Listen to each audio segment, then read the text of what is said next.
Hey there, ready to join us for our short 2-day adventure through the Grand Canyon?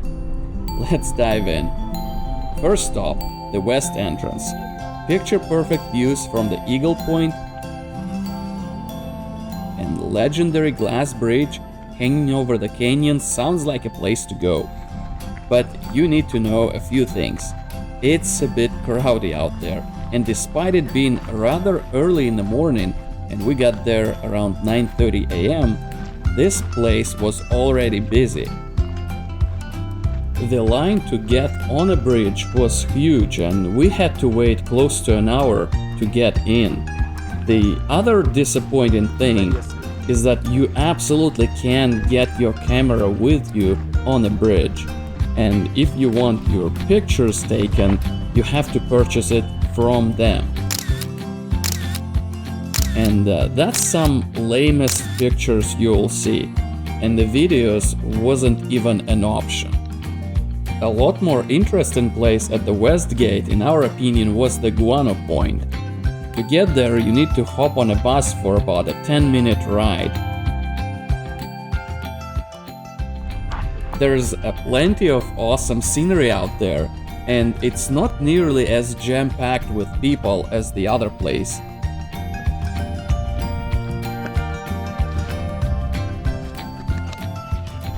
Short trail will take you to the remnants of the old mining infrastructure.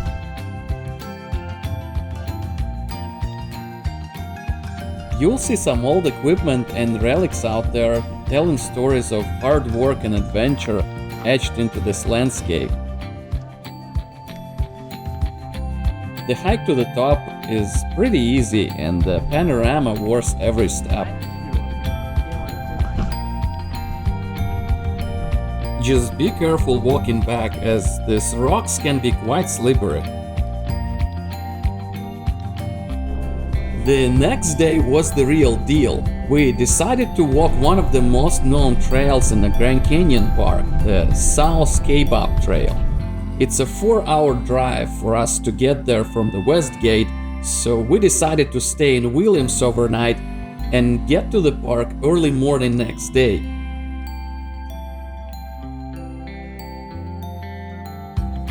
On our way to Williams, we visited Railroad Museum in Kingman on Route 66, a small alpaca farm, and a cool drive-through zoo.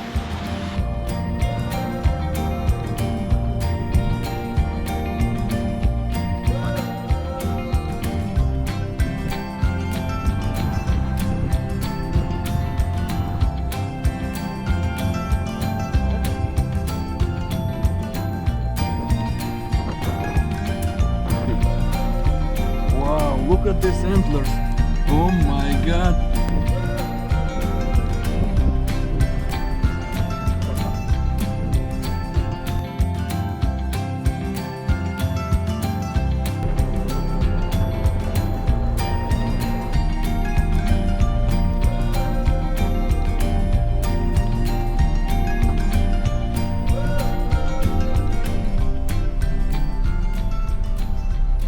Вот они.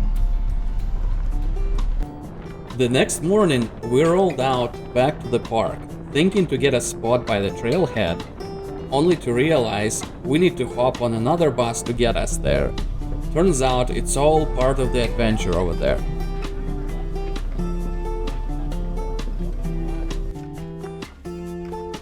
It's a pretty short trail down, only about 2 miles to Ooh-Aah Point, where we wanted to go that day. But let me tell you, it's not a cakewalk. These switchbacks, they will give your legs a workout.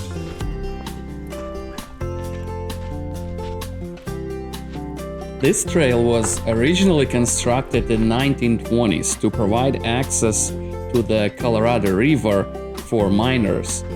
Unlike other trails, South Kaibab has no reliable water sources along its path. So you'll have to carry all the water you require, making it essential to plan and pack accordingly for the journey.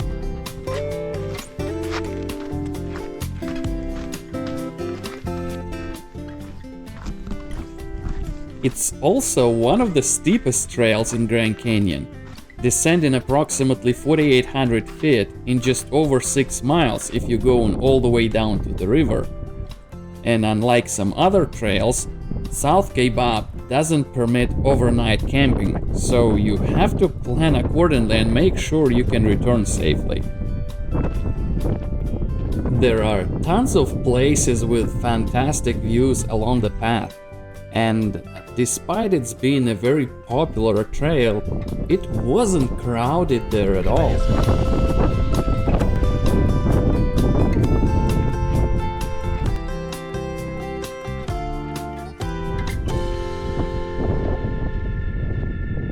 We didn't plan to go all the way down, so instead we just picked this spot as our final destination for the day and started to plan our return.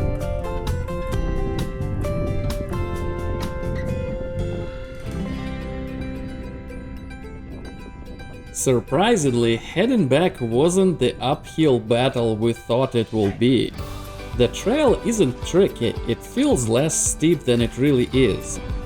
Keep a steady pace and you'll be back in no time.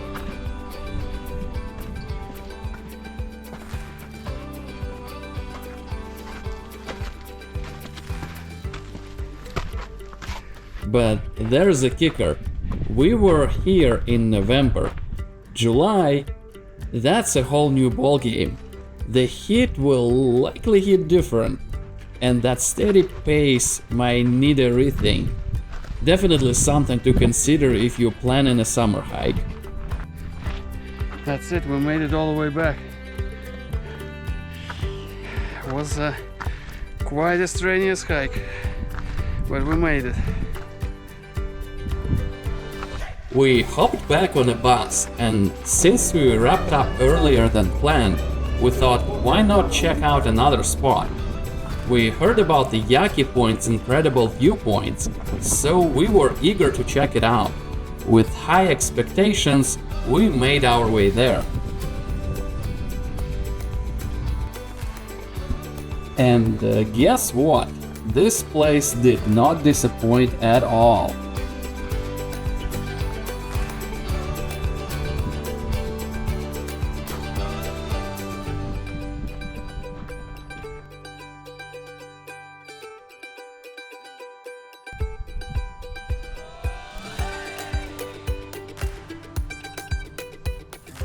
So there you have it, our swift adventure through the Grand Canyon in just 2 days. I'm sure there are many other places that are worth exploring out there, and we can't wait to return back.